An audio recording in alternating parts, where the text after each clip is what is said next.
তুমি ইতিহাস জানো না। কিছু হলে আলেম আমাদেরকে স্বাধীনতা বিরোধী বলো, কিছু হলে রাজাকার বলো, আল বদর বলো। ইতিহাস পড়ে দেখো, আমাদের দেওবন্দির ওলামায়ে কেরাম যদি ইংরেজদের বিরুদ্ধে স্বাধীনতা সংগ্রামের ডাক না দিতেন, ইংরেজদের বিরুদ্ধে যদি চাঁদনী চক থেকে খায়বর পর্যন্ত লাশ না ঝুলত, তাহলে ভারত উপমহাদেশ ইংরেজদের কাছ থেকে স্বাধীন হতো না।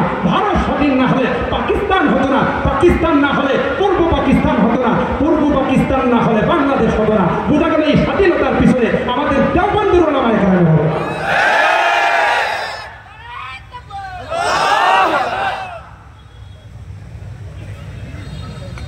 কাদেরকে তুমি স্বাধীনতা বিরোধী বলো?